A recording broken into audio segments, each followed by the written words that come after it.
Voilà.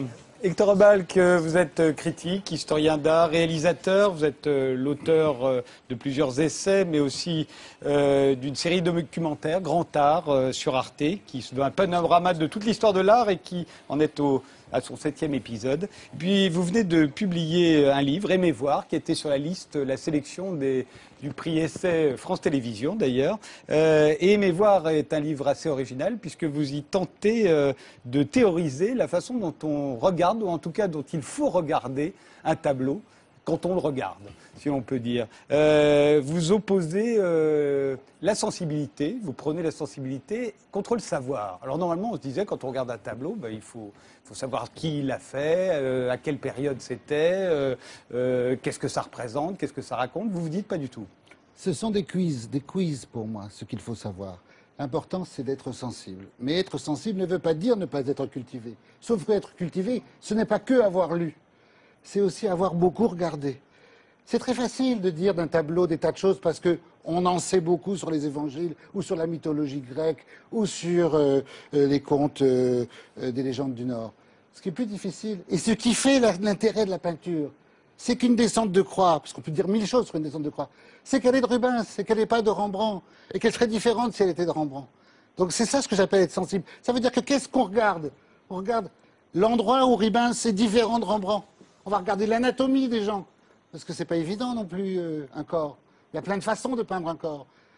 Et puis on va regarder la texture des drapés, et puis on va regarder la composition, si ceci, cela. Bref, on va comparer.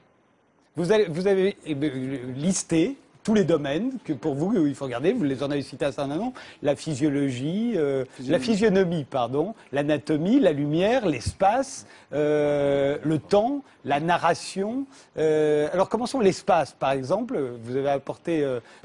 Alors l'espace, tout le monde comprend qu'en général, c'est même le fait même de la découverte de la peinture. La peinture existe grâce à la perspective. La perspective, c'est de trouer le mur et de faire une fenêtre qui donne sur le monde. Donc la peinture, c'est déjà l'art d'illusion spatiale.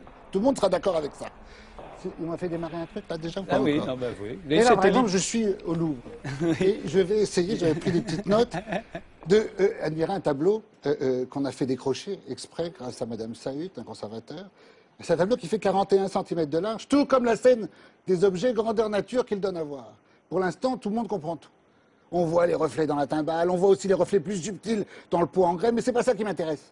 Moi, ce qui m'intéresse, c'est quand je zoome au plus près de tous ces volumes solides qui peuplent ce village d'objets, il n'y a pas d'autre mot.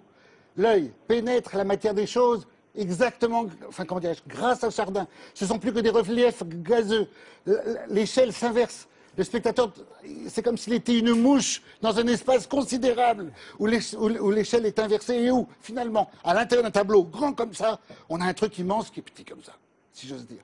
Ça, c'est s'intéresser à l'espace. Et à la limite, on ne saurait pas que c'est de Chardin et que ça n'était pas au XVIIIe siècle, ça n'aurait aucune importance pour vous. Ce serait un chef-d'œuvre. J'insiste parce que, vous voyez, la nature morte, c'est pas Chardin qui l'a inventé. D'ailleurs, il n'a rien inventé, Chardin. C'est ça qui est magnifique. C'est juste un grand peintre. C'est-à-dire que c'est pour des raisons ineffables. C'est pas des trucs qui permettent d'être cultivés à la télévision. C'est pas des trucs qui font dire « Oh, il n'est pas cultivé, notre président, gna gna gna ». Je sais pas quoi, c'est ridicule. Chardin, il n'a pas inventé la nature morte. Il est bien meilleur que tous ceux qui l'ont inventé un siècle plus tôt, qui sont hollandais et qui sont protestants, contrairement à Chardin. La lumière, par exemple, alors vous insistez beaucoup, il faut regarder, quand on regarde un tableau, il faut regarder la lumière. Ça veut dire quoi? On regarde quoi à ce moment-là quand on regarde la lumière? Alors c'est très amusant, on regarde d'où elle vient. C'est très amusant à faire ça, surtout dans par exemple, les magnifiques gravures de Rembrandt. Où elle vient la lumière? Où y a-t-il un spot? Parce qu'il y a un spot. Pourtant, il n'y avait pas de spot à l'époque, vous voyez ce que je veux dire? Bon, la lumière, il y a tellement de trucs à en dire que c'est un peu difficile, et puis là, avec l'écran que j'ai, je ne pourrais pas. Plus important que la lumière... La texture. La texture. La texture, c'est la chose la plus belle dans la peinture. Attendez, parce qu'ils vont envoyer encore un film, il ne faut pas l'envoyer tout de suite. Il ne faut pas l'envoyer tout de suite. La texture. Les gens disent, la peinture, c'est la couleur et le dessin. Non! La peinture, c'est l'art de l'illusion. L'illusion de l'espace, on l'a dit. L'illusion d'une matière qu'on appelle la texture. Les gens disent, ouais, la texture... Eh bien oui, la texture, parce que la vraie texture d'une peinture, c'est du plastique, c'est du vernis. Quand on met le dos dessus, comme je mets la main sur votre... Non, la texture, c'est une chose totalement fictive. C'est-à-dire que tout d'un coup, avec des yeux, on dit, ah, c'est exactement comme du velours, ou de la soie, ou du bois. C'est ce qui fait la texture, qui fait que même la peinture continue d'être la peinture, même quand elle est abstraite. Quand je vois un tableau abstrait, c'est très rare qu'il ait la texture littérale de ce qu'il montre. Il montre toujours un truc mouillé, ou sec, ou je sais pas quoi encore. Ce qui fait que la texture, c'est le grand art de la peinture. Chez Bonnard, le tableau qu'on va voir dans pas longtemps, c'est particulièrement subtil. Allons-y pour Bonheur, j'ai aussi préparé un petit peu. Là, ce sont des objets blancs. Tout le monde le voit qu'ils sont blancs. C'est des objets blancs, d'accord, mais que le peintre a badigeonné en réalité de jaune. Il y a un peu de bleu ciel. Si on regarde de près, on voit aussi même du rouge, de l'orange. Bref, c'est une mixture bonnardienne qui rend à merveille la porcelaine, du sucrier et même celle de la théière. Or, quant à la serviette, elle est dans son rond de serviette. Personne ne doute qu'elle est en tissu. Personne. Elle est pourtant faite de la même texture, si je fais un gros plan, de la même texture neigeuse que la porcelaine de l'objet d'à côté. Il est là le génie de la couleur chez Bonnard. C'est d'avoir mis au point, si j'ose dire, une texture intermédiaire, à équidistance entre la porcelaine et le tissu, et qui marche pour les deux. Et là, je dis génie. C'est ça l'art de la texture. C'est-à-dire que tout d'un coup, vous voyez, aimer la peinture, c'est de se poser toujours des questions entre la fin et les moyens. Parce que c'est transparent dans une peinture. On voit tout. Non, je suis étonné parce que très souvent on dit que si on n'a pas de culture religieuse, par exemple, on ne peut pas comprendre la plupart des tableaux de la Renaissance parce qu'il s'agit de Saint Matthieu, de Saint Paul ou de Saint Sébastien et que ça ne raconte pas la même histoire. Pour vous, tout ça c'est anecdotique. Anecdotique, je serai un peu démagogue de le dire et je ne serai pas démagogue ce soir. C'est très important de connaître les évangiles, c'est juste que la peinture ne va pas vous aider tellement à vous enfoncer mieux dans les évangiles. Oui, c'est important de savoir, tout à l'heure je disais, une descente de croix. Mais est-ce que, parce qu'il y a un vieux monsieur à côté de la descente de croix, parce que la descente de croix, c'est le Christ qu'on a décroché et qui va ensuite être peint dans une lamentation et consolé par sa mère. Il y a un vieux monsieur avec une barbe blanche et tout ça qui s'appelle Joseph d'Arimathie. Il regrette amèrement d'être du côté des Juifs. Il regrette amèrement la faute du Sanhédrin. Et du coup, il pense qu'il va falloir se racheter, être chrétien, en payant son enterrement. Ok, super, je suis super cultivé. Mais ça ne change rien à la qualité du tableau. C'est ça que je veux dire. Si vous voulez vous intéresser aux évangiles, lisez les évangiles. Voilà. Néanmoins, la capacité narrative d'un tableau, ça fait partie de ces domaines d'excellence dont vous dites, dans lesquels les grands peintres rivalisent. La capacité de la narration. Alors, juste avant la narration, on pourrait dire il y a déjà le temps qui passe. La narration, c'est déjà quand ça se passe. Oui, le temps, justement, pourquoi vous dites le temps et pas le mouvement? Parce que le mouvement, c'est spectaculaire, tout le monde comprend. Tiens, il peint vachement bien le mouvement, c'est plus difficile que de peindre quelque chose qui n'est pas en mouvement. Mais en vérité, il y a du mouvement dans tous les tableaux, même dans un paysage. Mais ce mouvement est tellement lent que je préfère dire le temps. Quand tout d'un coup, dans un paysage, vous avez une éclaircie au bout, là, c'est ce que j'explique dans mon livre. On se dit, ben tiens, elle va pas durer longtemps. Elle va pas durer longtemps. Quand tout d'un coup, dans une nature morte, il y a une petite coccinelle, on se dit, tiens, ils ont assaisi un instant. Quand tout d'un coup, dans un portrait, la dame, au lieu de regarder face à elle, elle fait comme ça, vous voyez, tant qu'elle fait comme ça, il y a le blanc de l'œil. Et là, on se dit, tiens, elle va tourner le regard. Donc, le temps est court. Plus le temps est court, plus c'est beau. Est-ce qu'on peut appeler ça du mouvement? Je suis pas sûr. En tous les cas, c'est déjà un début. Serait plus clair. Voilà, ce serait déjà un début de narration. La narration, ça existe dans la peinture. Je ne la nie pas. Mais la seule qui m'intéresse, moi, comme narration, on a encore 2 minutes où je peux Oui, bien sûr. Vous avez même apporté un tableau. On va pouvoir le passer. Oui, on va le passer. La seule narration qui m'intéresse, c'est celle qui, en fait, se comprenait d'elle-même. Si on regarde de près, je donnerai un exemple dans le magnéto dernier, qui doit être celui-là. J'avais même apporté une petite note. Je suis dans un très joli musée à Londres qui s'appelle Le Courtauld. Je suis devant le dernier tableau de Manet que Manet ait peint.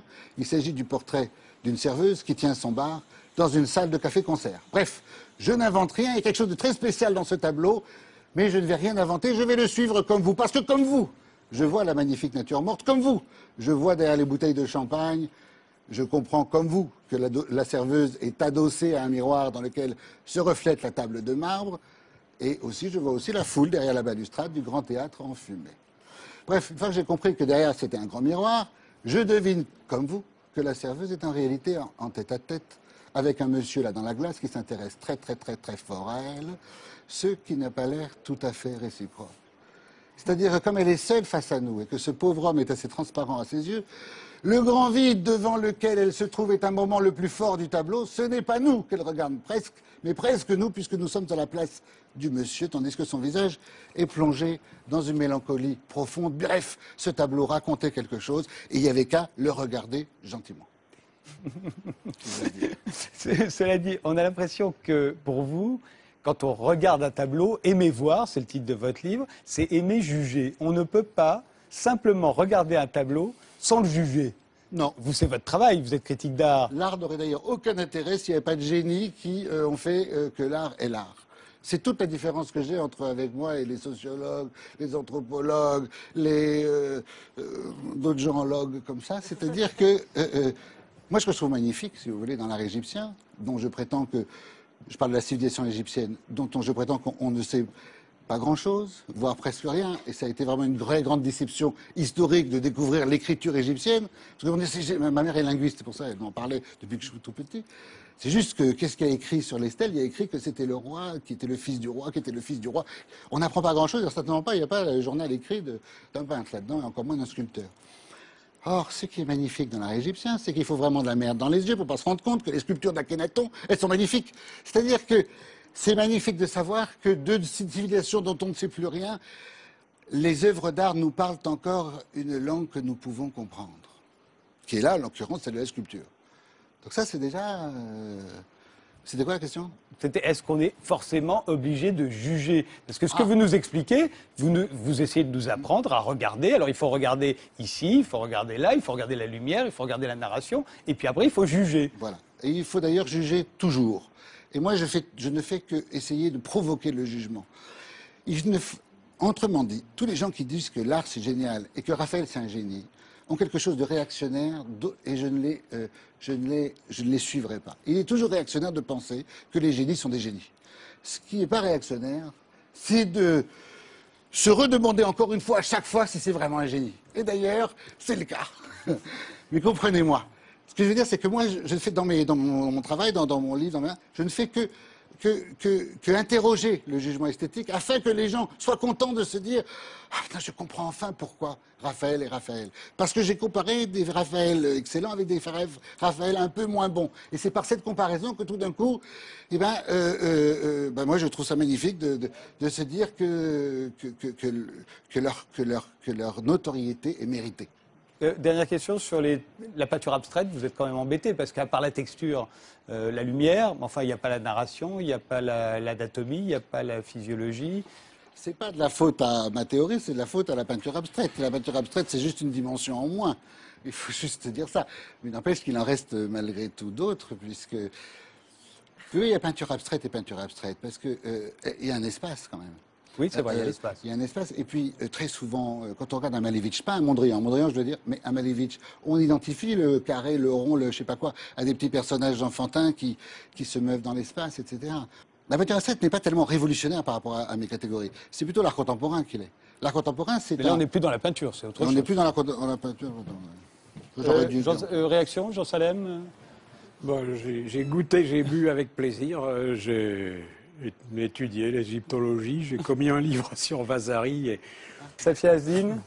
Même de dos, monsieur était très passionnant et j'aurais aimé qu'on m'explique la peinture de cette manière. Voilà, c'est accessible. Et donc, merci. Merci. Merci à tous d'avoir participé à cette émission. Mince, j'ai dit merci à tous, excusez-moi. On se quitte comme d'habitude en musique avec Dominique.